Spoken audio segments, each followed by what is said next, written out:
উপন্যাসের নাম শূন্যতার ওপারে। লেখক মাসুম বিল্লাহ।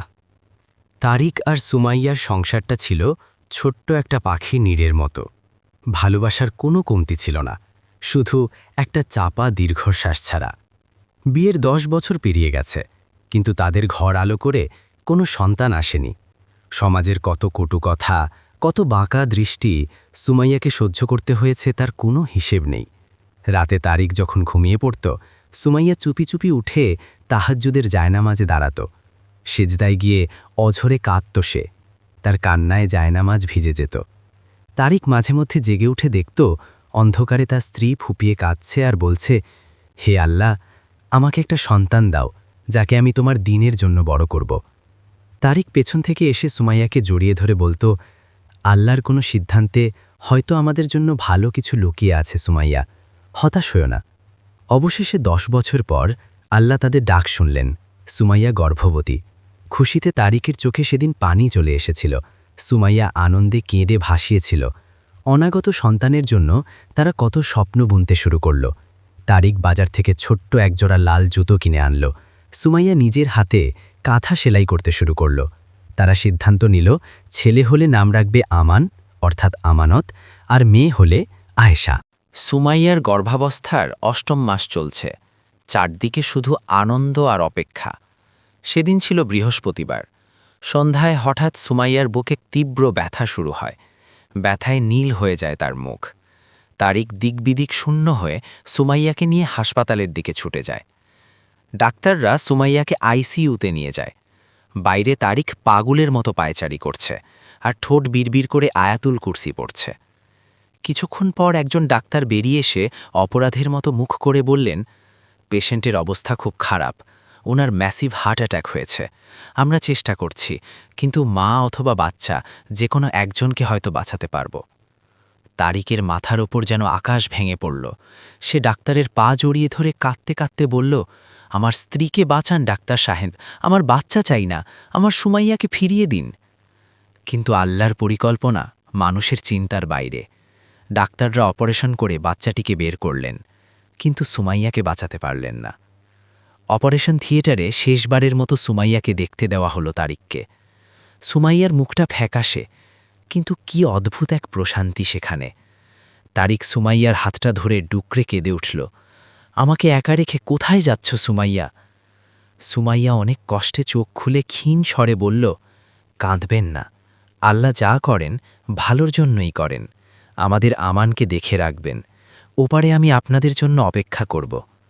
কথাটি শেষ হতেই সুমাইয়ার চোখ দুটো স্থির হয়ে গেল। মনিটরে একটা লম্বা বিপ শব্দ বেজে উঠল। তারিকের পৃথিবীটা মুহূর্তের মধ্যে শ্মশান হয়ে গেল। সুমাইয়ার দাফন শেষ করে তারিক যখন হাসপাতালে ফিরল, তখন সে যেন এক জীবন্ত লাশ। তার বেঁচে থাকার একমাত্র সম্বল এখন ইনকিউবেটরে রাখা ছোট্ট আমান। আমান খুব দুর্বল। প্রি-ম্যাচিওর হওয়ায় তার ফুসফুস ঠিকমতো গঠিত হয়নি। কাচের বাইরে দাঁড়িয়ে তারিক তার ছোট্ট ছেলের দিকে তাকিয়ে থাকে। ছোট্ট বুকটা দ্রুত ওঠানামা করছে। তারিক কাঁদে না, তার চোখ থেকে পানি শুকিয়ে গেছে। সে শুধু কাচের গায়ে হাত রেখে ফিসফিস করে বলে, আব্বু, তুই আমাকে ছেড়ে যাস না, তোর মা চলে গেছে, তুই গেলে আমি যে আর বাঁচব না রে। কিন্তু নিয়তির নির্মম পরিহাস। 7 দিন মৃত্যুর সাথে যুদ্ধ করে 8ম দিন সকালে ছোট্ট আমানও তার মাকে খুঁজতে ওপারে পাড়ি জমায়। ডাক্তার যখন আমানের মৃতদেহটা সাদা কাপড়ে মুড়িয়ে তারিকের হাতে তুলে দিল, তারিকের মনে হল কেউ যেন তার হৃৎপিণ্ডটা ছিঁড়ে বের করে নিয়েছে। সে চিৎকার করে কাঁদতে চাইল, কিন্তু গলা দিয়ে কোনো শব্দ বের হল না। শুধু দুটো চোখ দিয়ে অঝোর ধারায় রক্ত মিশ্রিত জল ঝরতে লাগল। নিজের হাতে ছোট্ট আমানকে তার মায়ের কবরের ঠিক পাশেই শুয়ে দিল তারিক। বৃষ্টি শুরু হল। ভিজে একাকার হয়ে কবরের পাশে বসে রইল সে। আকাশের দিকে তাকিয়ে বুক ফাটা আর্তনাদ করে উঠল, হে আল্লাহ, যদি কেড়েই নেবে তবে 10 বছর পর কেন দিয়েছিলে? আমার বুকটা কেন এভাবে খালি করে দিলে মাবুদ? বাড়িতে ফিরে তারিক ঘরের দরজা বন্ধ করে দিল।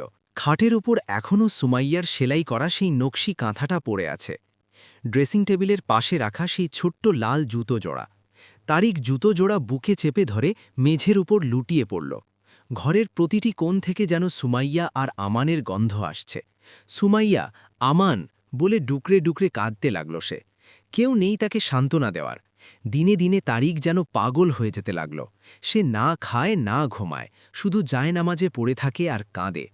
এভাবে কেটে গেল ৬ মাস। শীতের এক কনকনে রাত। তারিক তাহাজ্জুদ পড়ে মসজিদের দিকে যাচ্ছিল ফজরের নামাজ পড়তে। রাস্তায় কোনো জনপ্রাণী নেই।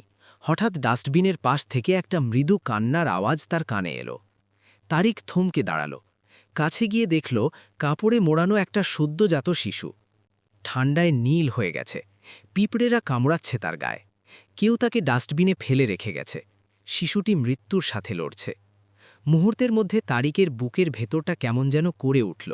সে দৌড়ে গিয়ে নিজের গায়ের গরম চাদরটা খুলে বাচ্চাটাকে জড়িয়ে নিল বুকে। দৌড় লাগালো হাসপাতালের দিকে। বাচ্চাটি বেঁচে গেল, কিন্তু ডাক্তার জানালো শিশুটির শরীরে একটি জটিল রোগ আছে। তাকে বাঁচাতে হলে প্রচুর অর্থের প্রয়োজন এবং এমন একজন মানুষের প্রয়োজন যে দিন-রাত এক করে তার সেবা করবে। তারিক শিশুটিকে দত্তক নিল। তার নাম রাখল আয়শা। সে তার সমস্ত সম্পত্তি, তার সমস্ত সময়, তার সমস্ত ভালোবাসা উজাড় করে দিল আয়েশার জন্য। দিন-রাত এক করে মেয়ের সেবা করল সে। দেখতে দেখতে ১৯ বছর কেটে গেল। আয়েশা এখন সম্পূর্ণ সুস্থ। শুধু সুস্থই নয়, সে একজন হাফেজা এবং মেডিকেলে পড়াশোনা করছে। এক সন্ধ্যায় আয়েশা তারিকের কোলে মাথা রেখে বলল, বাবা, তুমি যদি সেদিন আমাকে ডাস্টবিন থেকে না কুড়াতে, আমি তো মরেই যেতাম। তুমি আমার জন্য কত কষ্ট করেছ। তারিক আয়েশার মাথায় হাত বুলিয়ে দিতে দিতে আকাশের দিকে তাকাল। হঠাৎ তার চোখের সামনে একটা পর্দা সরে গেল। সে বুঝতে পারল পরম করুণাময়ের সেই নিখুঁত পরিকল্পনার কথা। যদি সুমাইয়া বেঁচে থাকত, যদি আমান বেঁচে থাকত, তবে তারিক তার নিজের সংসার নিয়েই ব্যস্ত থাকত। ডাস্টবিনে পড়ে থাকা এই অসহায় শিশুটি হয়তো সেদিন ঠান্ডায় মরেই যেত। আল্লাহ তাআলা আয়েশাকে বাঁচানোর জন্য, একটি এতিমকে দুনিয়া ও আখিরাতের আলো দেখানোর জন্য তারিকের হৃদয়টাকে শোকের আগুনে পুড়িয়ে খাঁটি করেছিলেন। আর সুমাইয়া তা শহীদের মর্যাদা নিয়ে জান্নাতে তারিকের জন্য অপেক্ষা করছে।